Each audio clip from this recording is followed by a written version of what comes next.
Hi, friends. Are we live? How are you? This is always the awkward pause before the thing starts. Hi, everyone. Hi. I'm so excited. Thank you so much for joining me. I'm just making sure everything's working properly. It's been a hot minute since I've done a Facebook Live, right? Hey guys, okay, yay. I can see all your comments.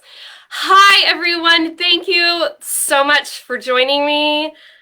Y'all, I have been waiting to do this for so long. We originally had this Facebook Live planned for October, and then hurricanes and 2020 happened, and we ended up having to push it. And then it was supposed to be this morning, and then we started homeschooling again, and now it's tonight. I'm so glad you guys are here. Thank you so much for joining. I could not be more excited about this book. And I have so many things to tell you. I'm going to try to keep this brief because I know many of us have kids we have to put to bed or things to catch up on. So thank you so much for being here. I have some important links to share with you. I believe, okay, making sure everything's working right. I believe there might be a link either in the caption or here on the screen or somewhere that will allow you to pre-order Growing Boldly as we talk about it. But let's go ahead and kick things off. So, as you know, I have written many books. I still pinch myself when I say that because I was the little girl who dreamt of being an author when she grew up but didn't say it out loud because it was a dream that you didn't dream, right? Do you have those? The dreams that you kind of keep down because it's kind of impossible and there's no way it will ever come true anyway, so we might not even need to put it out there. Well, being an author was that for me. And now I have written what we call them books because there's other books that are like journals or Grace Not Perfection for young readers that are a little bit more like spin-offs of books that I've written. Growing Boldly is positioned within the lineup of these books in a very specific reason, for a very specific reason, in a very specific way. Grace Not Perfection, my very, very first book, was the heart of this message. A Simplified Life was the how. When Less Becomes More was the undoing. And Growing Boldly is the work. And y'all, I can't stop smiling when I talk about this book because it is fire. If I may say so myself, this book is the most fiery side of myself I've ever put on paper. Team Simplified, I know many of you guys are here and they have read it. They bless those women. They read and listened to every chapter as I wrote it, even some that aren't even in the book. They read and listened to and were the biggest encouragers. This book is dedicated to Tyler, my little boy. He is everything good in the world, and he's pure sunshine, and he is pure fire. This book is also dedicated to the women I get to work with every day at Team Simplified because they exemplify what this book is about. So Growing Boldly, Dare to Build a Life You Love was written 4 weeks before COVID took over our world. Before our entire world turned upside down on its head, I turned in this manuscript. 40,000 words on paper, turned it in, everything changed. And there were days when, before we got into editing, when I thought, holy cow, everything's different. Is this book still applicable? Is everything still applicable? And I sat down with my editor and we got to work and we started editing and we realized every word of this book holds true because this book is written on things I know for sure, on things that when you are finished reading this book, I hope and pray that you will know for sure. These are truths that don't change, no matter what. No matter if we're living in a pandemic, no matter what's happening in our world, these things don't change. And I hope that this book moves you to not only want to grow boldly, but to go boldly into your calling, no matter what that looks like. This is not a book that is written to tell you how to start your own business. That was my journey, part of my story, part of the life that I wanted to have was starting my own company. That might not be yours. Your calling might be within the walls of your house. Your calling might be as part of a team somewhere.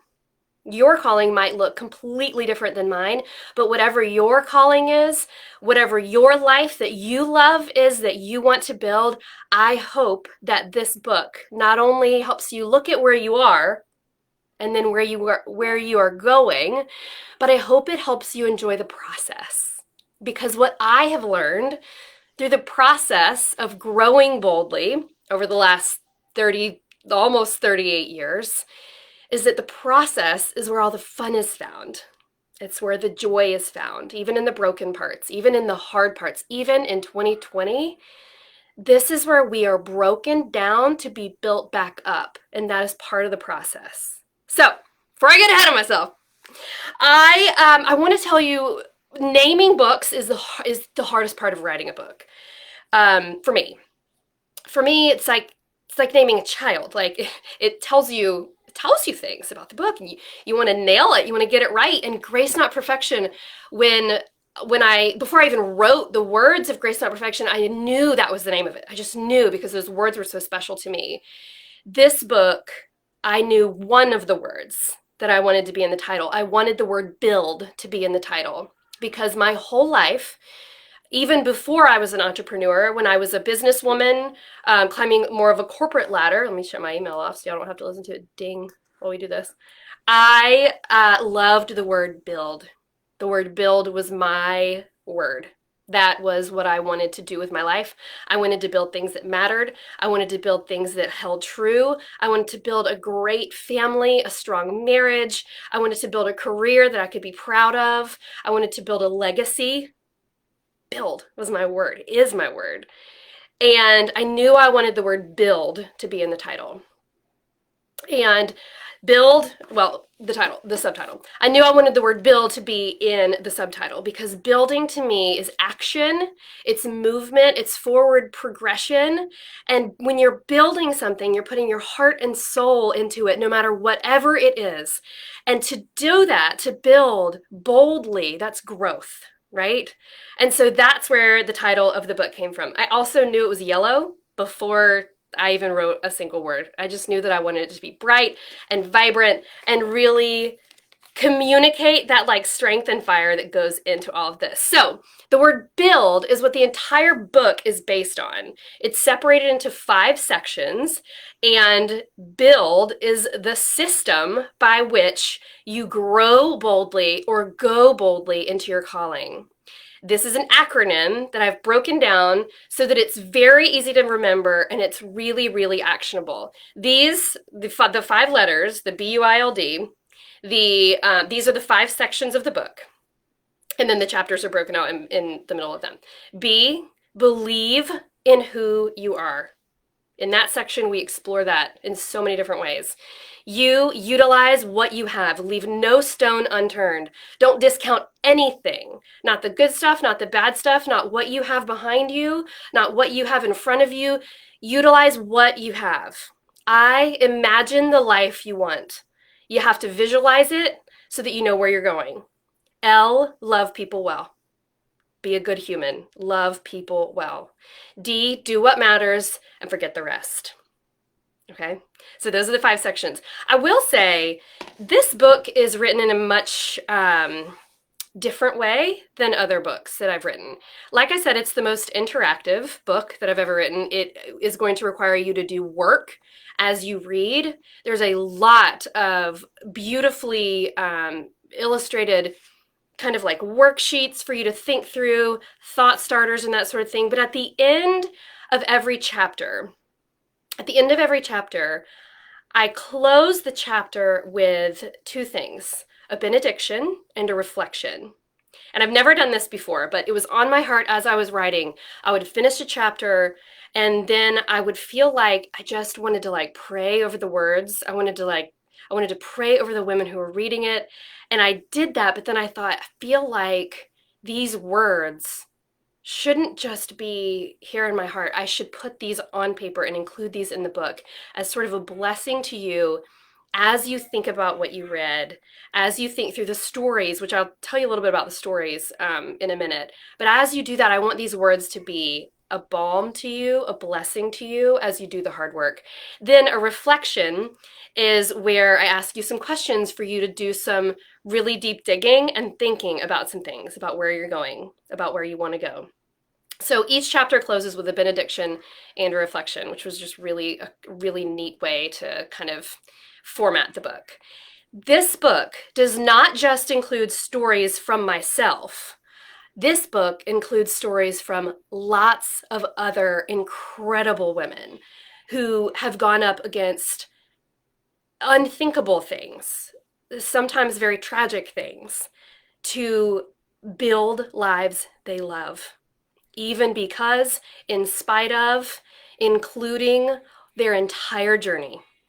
These stories from these women will move your soul, literally.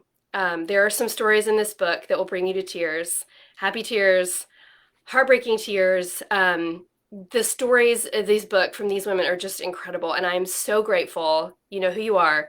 I'm so grateful to you for being open and allowing me the honor of sharing your story as you built a life that you love.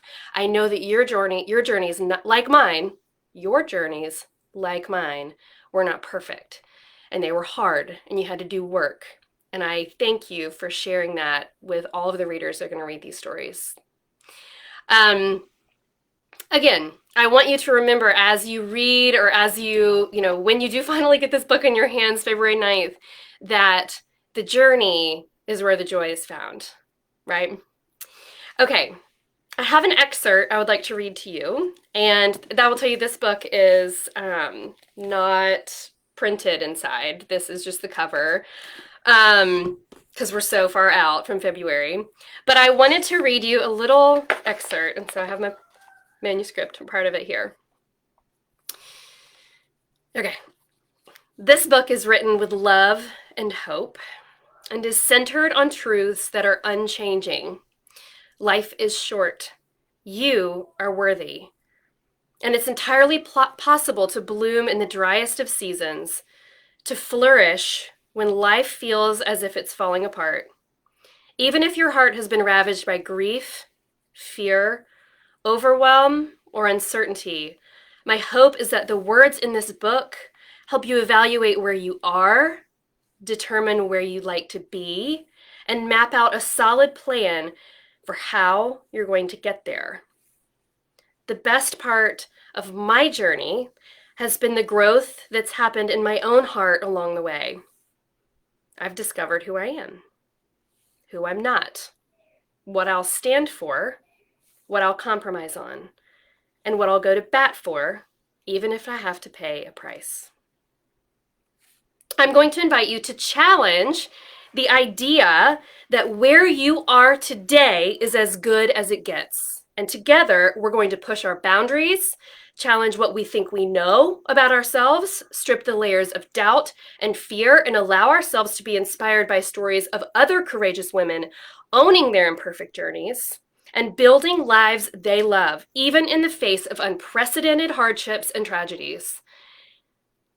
I wrote this at the end of 2019, before this whole year. Even in the face of unprecedented hardships and tragedy, growing boldly often looks a lot like allowing your outsides to match your insides, your words to match your thoughts, and your actions to match your beliefs.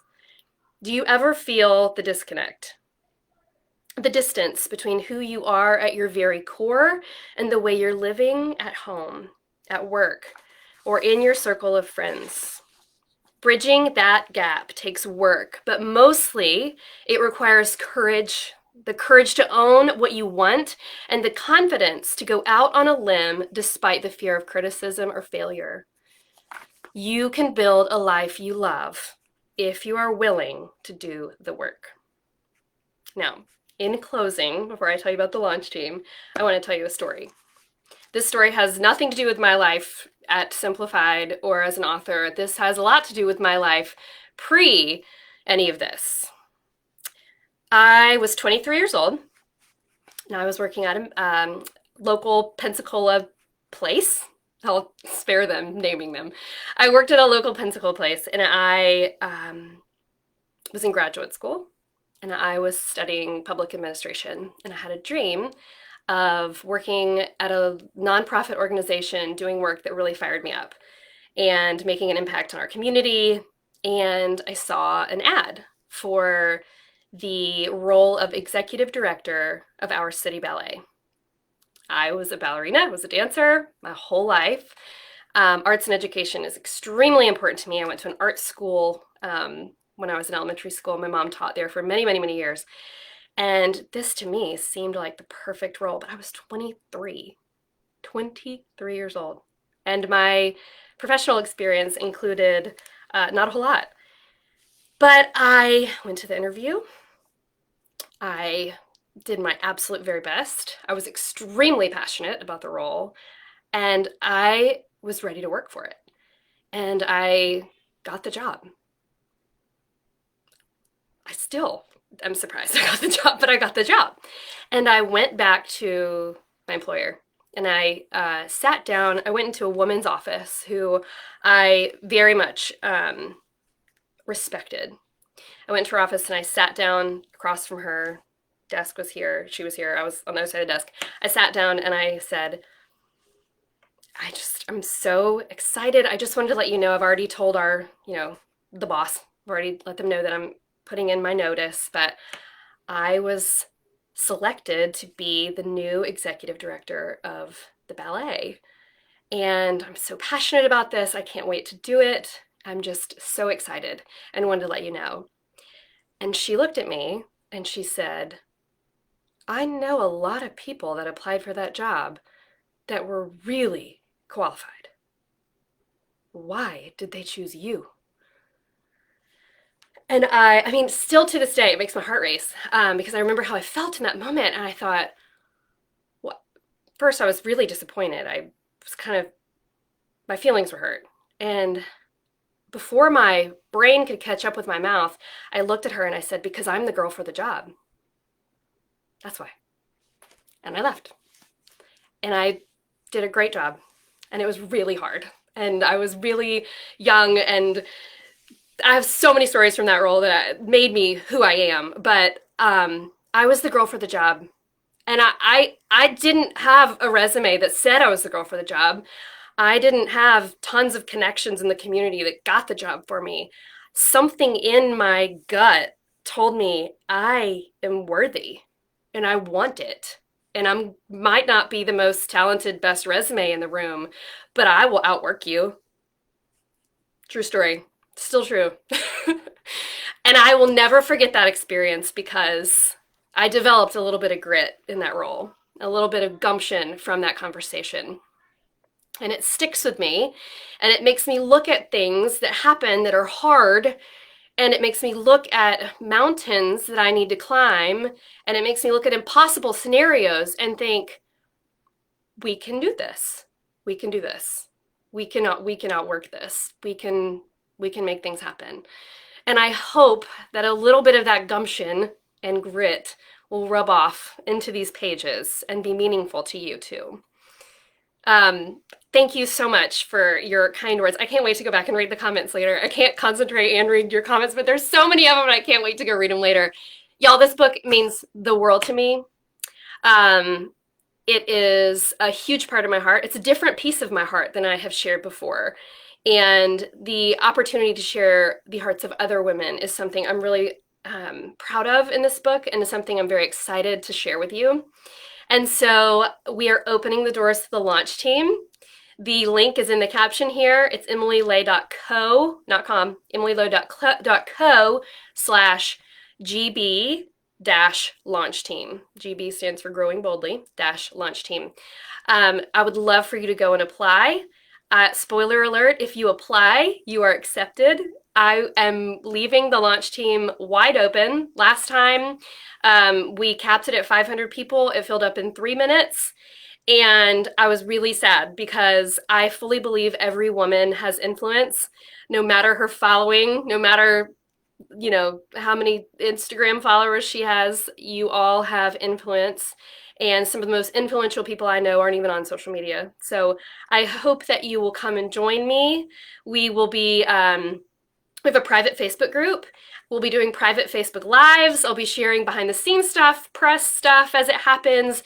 The only thing I ask of you if you join the launch team is for you to share the book within your circles of influence, whatever they may be, and for you to go and leave a review on the book once you get a chance to read it. We will be providing you with a digital advanced copy when those are ready.